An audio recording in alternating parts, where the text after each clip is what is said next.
Hola a todos, bienvenidos a este nuevo video donde vamos a estar viendo un nuevo clasificador que es el clasificador tipo árboles de decisión o Decision Tree. Este tipo de clasificador, al igual que el KNN, que fue el que vimos en el video anterior, me va a permitir manejar variables cualitativas en las cuales tengamos más de dos clases. Podemos manejar perfectamente ese tipo de variables de respuesta y el clasificador de igual manera en las variables independientes puede manejar tanto variables cualitativas como variables continuas. Eh, esta metodología pues es un poco más, tiene una estructura un poco más fuerte en comparada con, si la comparamos con el KNN, que como veíamos era muy sencilla, era pues simplemente determinar los vecinos más cercanos y contar el que se presentaba en más frecuencia.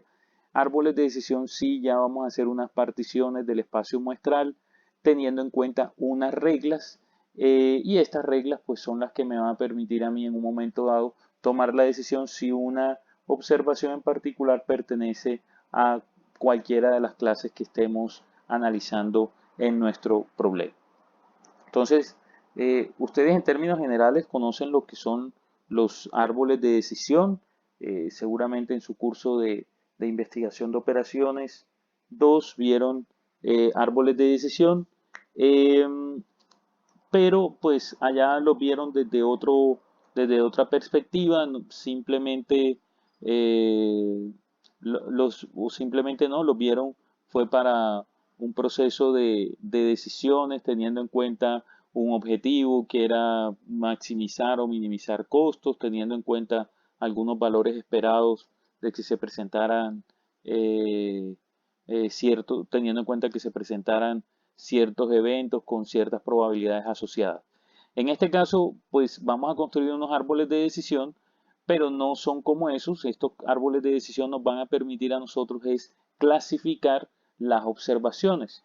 Entonces, básicamente, digamos, a mí me interesa eh, clasificar una variable. En este caso vamos a suponer que la variable de respuesta es esta de aquí, que es cheat, y tenemos tres variables independientes en este caso. Esta es continua, esta es una variable tipo cualitativa y esta también es una variable cualitativa o de clase. En este caso esta puede tomar valores de sí o no. Esta puede ser también que está casado o que está eh, soltero o que está divorciado. Y en esta parte de los, vamos a cambiar el apuntador, y en esta parte de los ingresos, pues los ingresos sí son continuos. Entonces tenemos dos de clase, esta es dicotómica, esta es multitómica, es decir, que tiene más de dos clases y esta es continua porque el salario pues, puede ser cualquier valor. Y me interesa saber si esta variable cheat pues es sí o no, es decir, que si efectivamente una persona está haciendo trampa o está engañando, esto es analizando un caso de pago de impuestos, ¿no? O declaración de impuestos. Entonces, el árbol de decisión lo que empieza es a tomar las diferentes observaciones que están en el espacio muestral y empieza a hacer unas particiones. Entonces, si esta variable refont es sí, entonces digamos que todos los que tienen en refont sí, pues se asume o en el espacio muestral se puede ver que ninguno de ellos hace trampa, entonces todas esas observaciones que esta condición de entrada la tengan en sí, pues no vale la pena seguirla analizando porque todas van a hacer que la persona no hace trampa. Las que colocaron no, entonces ahí sí hay que empezar a ver qué es lo que pasa. Entonces, después de analizar esta variable, viene la del el estado civil. Entonces, los que son casados, perdón, los que son casados, no, yo veo que si esta variable refund es no y la persona es casada, pues entonces de pronto alcanzo a detectar en el espacio muestral que las personas pues no mintieron en su declaración de renta.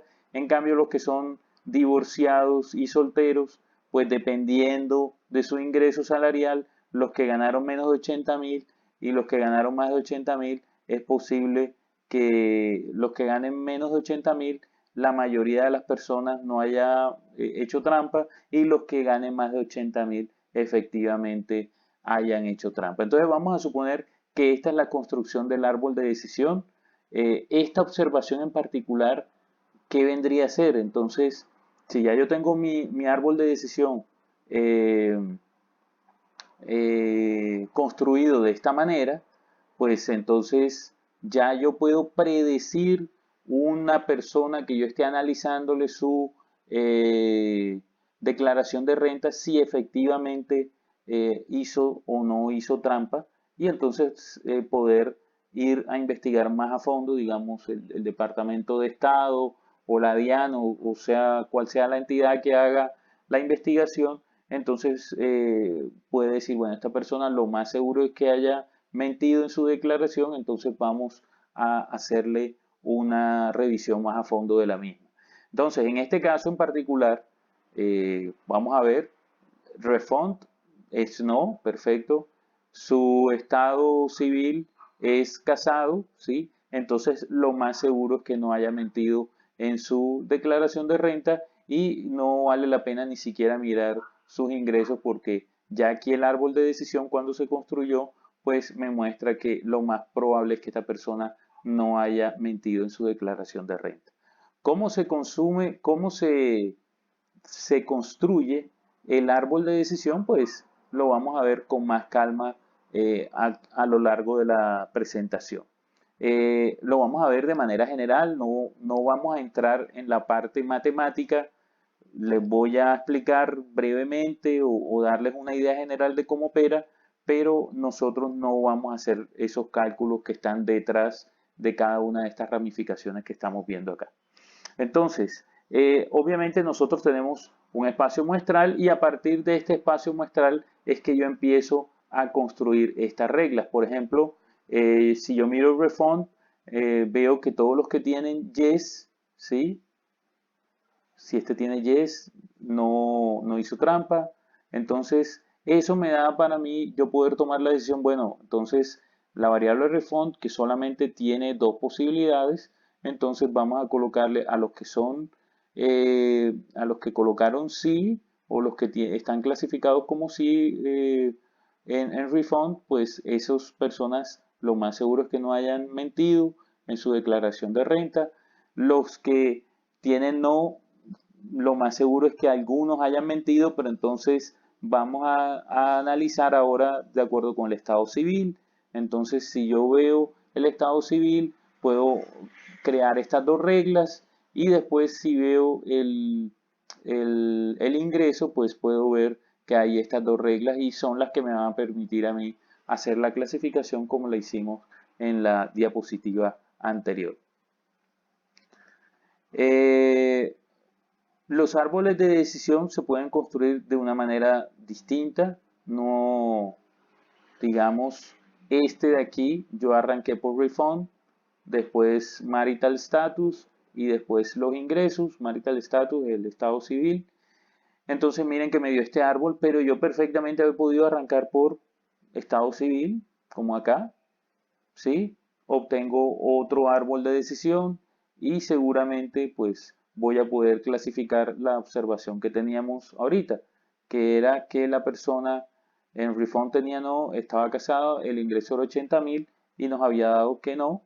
Entonces la persona está casada, entonces de inmediatamente aquí nos dice que no, que lo más seguro es que no haya mentido en su declaración de renta.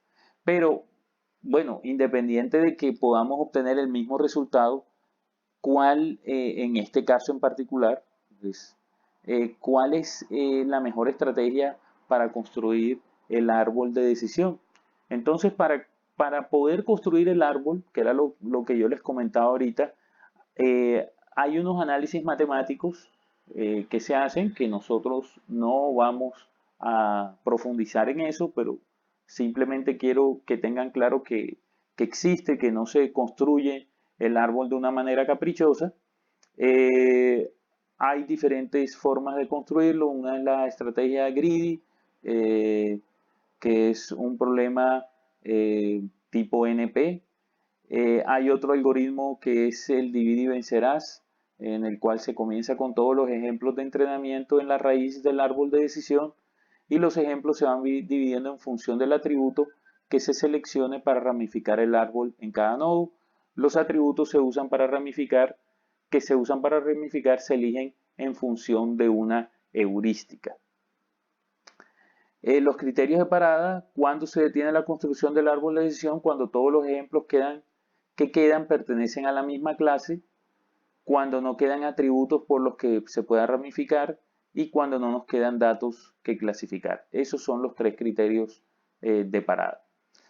Entonces, aquí volvemos a lo mismo ahorita. ¿Qué heurísticas se pueden utilizar para decidir cómo ramificar un árbol? Entonces, ¿cuál heurística es mejor?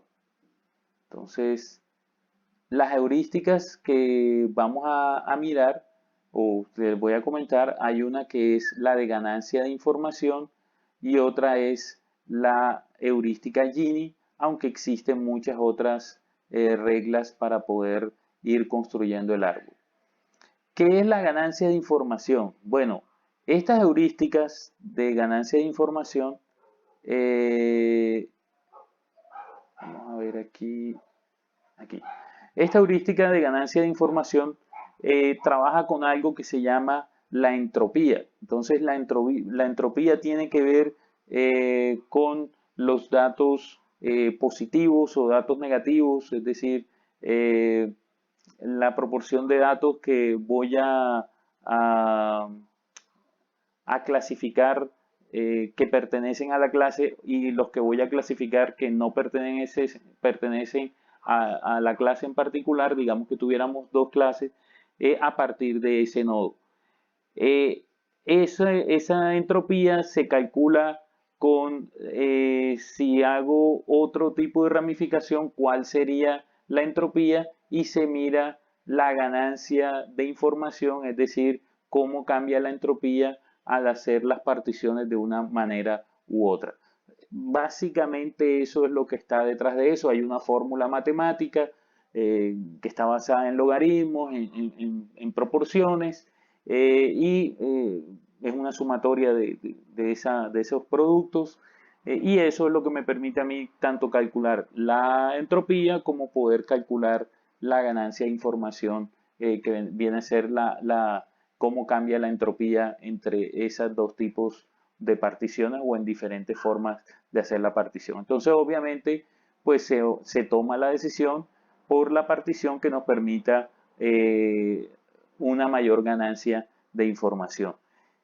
Ustedes dirán, bueno, ¿y cuál es el problema de eso? Bueno, el problema de todo esto es la parte computacional. Obviamente, si nosotros tenemos un problema pequeño, pues no hay ningún problema. Pero cuando ya tenemos problemas que son más grandes y toca partir y partir y partir, obviamente nos interesa empezar las particiones por donde empecemos a ganar más información y cada vez que vaya quedando hacia abajo las ramas, pues que no estén aportando tanto al proceso. El índice Gini es otra forma de hacer las divisiones. Este índice está basado en un indicador o es un indicador que se utiliza mucho en economía para poder determinar qué tanta em,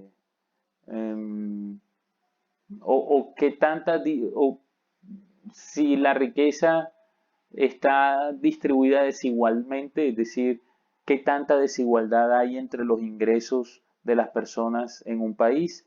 Entre más alto, pues quiere decir que hay mayor cantidad o hay más diferencias en estos ingresos.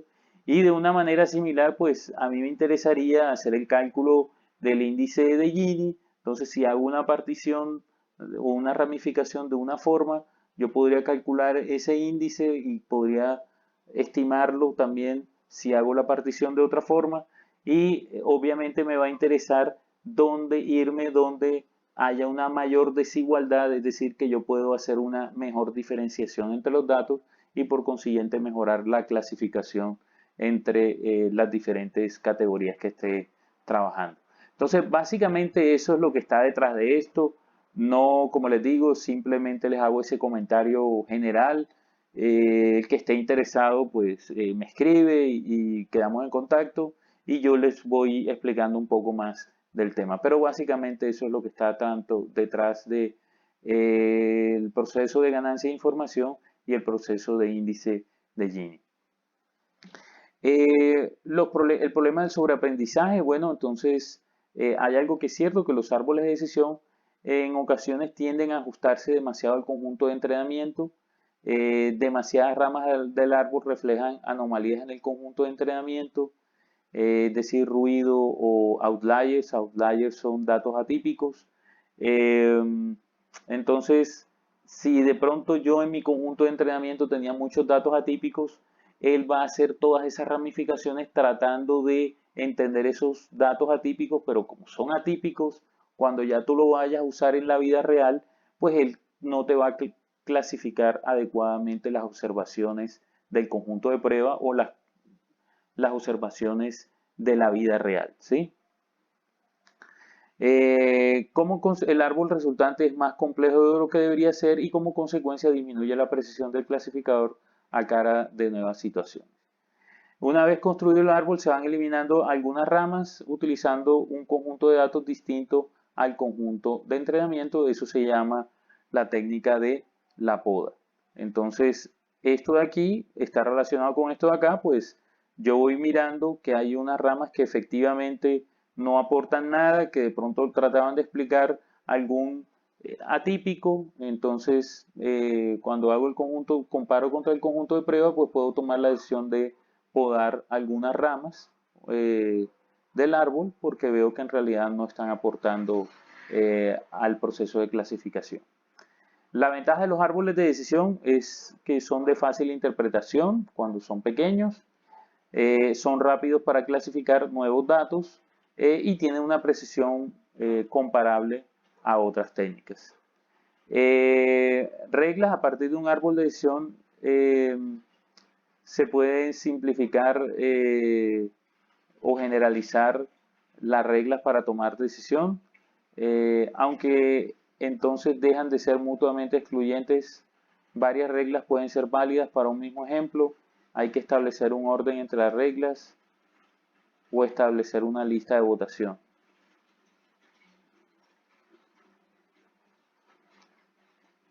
Bueno, entonces aquí tenemos un ejemplo de cómo se va haciendo la partición en el conjunto de datos. Entonces, yo sé que de pronto con el ejemplo que hemos visto hasta ahora, no, lo que hemos visto en las diapositivas de pronto no les quede muy claro. Vamos a suponer que aquí tenemos, entonces se lo voy a explicar con esto. Vamos a suponer que aquí tenemos dos variables, X y Y, y tenemos dos clases, la clase cruz y la clase raya horizontal. Entonces, ¿cómo, digamos, en el espacio muestral, cómo están ocurriendo las particiones que hablábamos ahorita? Entonces, digamos que una de las reglas en el árbol es que si X es mayor que cierto valor, que sería este, pues entonces estoy para acá, y X menor que cierto valor estoy para acá. Esa es una forma de hacer la regla. Entonces, digamos que estoy considerando X, ¿sí? Entonces, si X es mayor, vamos a suponer que este valor es 10, ¿sí? Entonces, si X es mayor que 10, entonces X es mayor que 10, entonces me voy por esta rama, y si X es menor que 10, me voy por esta rama, ¿sí? X menor que 10, me voy por esta rama de este lado, ¿sí? Entonces, vamos a analizar el lado mayor que 10. Entonces, yo puedo hacer otra partición aquí. Entonces decir, bueno, si y, vamos a suponer que este valor es 3. Entonces yo puedo decir, si y es menor que 3, ¿sí? Entonces se clasifica como cruz, ¿sí? ¿Qué es lo que está ocurriendo aquí? X es mayor que 10 y Y es menor que 3. Aquí hay una línea horizontal, un menos. Ese menos queda ahí, eso hace parte ya, o sea, digamos tú, vamos a suponer que no podría yo partir esto otra vez para tratar de depurar ese valor, o si hago una partición, ya esa partición sería, de pronto me está mostrando un dato atípico, entonces puede que yo simplemente deje la partición de esta manera y por consiguiente las ramificaciones quedarían de esta manera que estoy mostrando acá, hasta lo que hemos hecho, ¿no? Este valor de aquí es, vamos a borrarlo, este valor de acá es 3, ¿sí? Y si y es más, entonces si y es mayor que 3, entonces ¿cómo lo clasificaríamos? Los y que son mayores que 3 son estos de acá arriba. Entonces lo clasificaríamos como línea horizontal. Y así sucesivamente se van construyendo todas las reglas. Entonces miren, listo, estos, ya aquí hay una regla. Entonces dentro de estos que son menores que 10, de pronto yo aquí puedo hacer una partición. Entonces los que son menores que 10, pero mayores, vamos a suponer que este es 5, entonces los que son mayores que 5, pero menores que 10 y además son menores que 3, entonces se clasifican como menos y así sucesivamente. Esto es lo que estamos haciendo en un árbol de decisión, pues representado en el espacio muestral y pues representado en forma de diagrama o de árbol, pues queda así con todas estas ramas que hemos hecho acá. Y pues finalmente ustedes logran pues hacer algunas particiones, que en algunos casos quedan muy limpias, como esta de aquí, en algunos casos como esta de acá, quedan pues con algún dato corrupto ahí, pues eso hace parte del error que va a tener el clasificador, aquí también, y pues estos de acá, pues obviamente van quedando cuadrados aquí o rectángulos, que se van a ir representando por particiones en las cuales pues todas esas observaciones serían raya horizontal, ¿sí? Ese es más o menos lo que está sucediendo detrás del clasificador de árbol de decisión en la medida que yo voy haciendo estas ramificaciones acá. Cada rama de estas está representando es una partición en el espacio muestral. Bueno, espero les haya quedado claro hasta aquí. Vamos a ir al R para hacer la implementación del árbol de decisión, y poder pues determinar su utilidad en estos procesos de clasificación.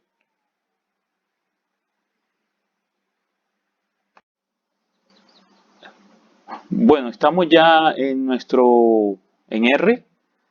Vamos a trabajar lo que es la clasificación por árbol de decisión o Decision Tree Classification.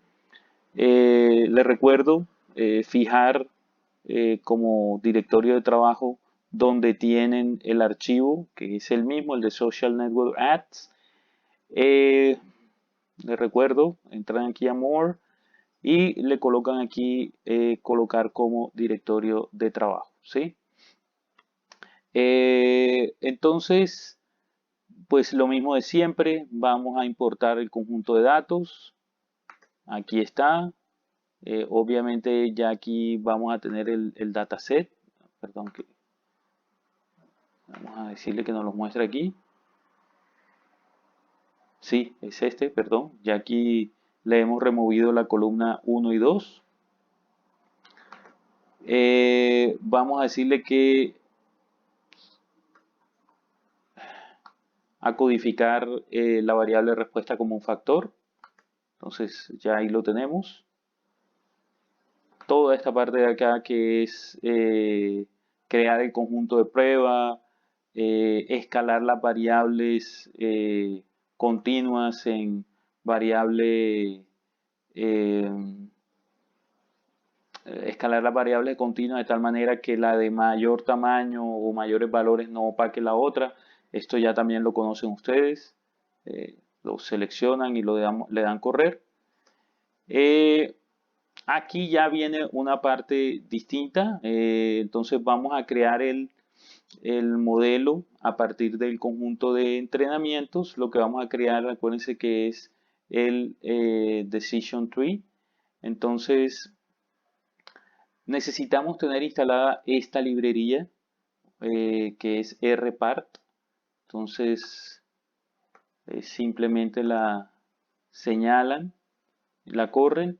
Esta librería, si no la tienen instalada, lo mismo, ya saben, install.packages y con comillas colocan el rpart, lo corren, se las instala y después de que esté instalada tienen que llamarla para que él sepa que la va a utilizar en este modelo que están corriendo. Una vez hayan corrido esa línea, pues creamos nuestro clasificador.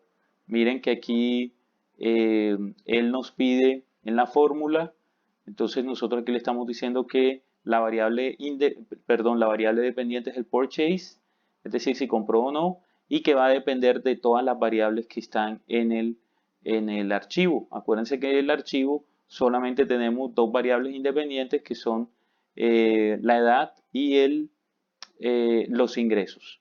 Y el conjunto de datos, pues le decimos que es el training set. Así creamos nuestro clasificador. Ya ahí está creado. Y ahora sí procedemos a predecir con base en el clasificador y utilizando el conjunto de prueba, el test set. Entonces, obviamente aquí le estamos quitando la tercera columna porque él va a utilizar son las variables independientes y a partir de ahí pues va a calcular el valor que debería ir en la tercera columna. Ese valor es si compra o no compra el cliente. Lo corremos. Aquí está el YPRED, ¿sí? Si lo ven. Y aquí tendríamos la matriz de confusión. Vamos a correrla. Le damos Run. Ya se corrió la matriz de confusión. Estos son los resultados de la matriz de confusión. 5330 clasificadas correctamente y tuvo errores en estas 11 y estas 6. ¿Sí? Digamos que ahora lo que nos interesa es que clasificó correctamente estas 53 y estas 30. Y si queremos ver cómo construyó R el árbol, simplemente le damos correr a esta parte de aquí y él nos muestra cómo quedó el árbol. Entonces el árbol quedó de esta manera que está aquí. Vamos a darle zoom. Las edades que están menores a 0.067224 se van por una rama, las mayores se van por otra rama y aquí se van construyendo ramas adicionales, acuérdense, para ir separando el espacio muestral. Estos valores que están aquí están normalizados, es decir, si yo quiero saber o estandarizados, estos valores, si yo quiero conocer el valor real, pues simplemente me toca hacer la conversión. Si aquí se trabajó, pues saben, sacando la media, la desviación estándar, y esto nos está dando es pues el valor en desviaciones estándar que corresponde a un valor real. Entonces simplemente nos toca hallar el valor correspondiente. Es decir, la fórmula para hallar estos valores que están aquí es z igual a x menos mu sobre sigma. Entonces hay que despejar el x para poder hallar a qué valor correspondiente porque ya tenemos los z correspondientes. Y aquí está el valor que se predice, es decir, no compra, compra, no compra, compra, compra y compra. Entonces miren que de esta manera, miren que aquí incluso está menos 0.8, es decir que esta partición del salario se está haciendo por debajo de la media del salario. Por eso es que aquí nos aparece este valor negativo. Y este es, digamos, el árbol de decisión. Bueno, entonces espero les haya quedado claro. Si tienen alguna duda, me pueden escribir, me pueden contactar por el correo y con mucho gusto les estaré colaborando. Que estén muy bien y nos vemos en el próximo video.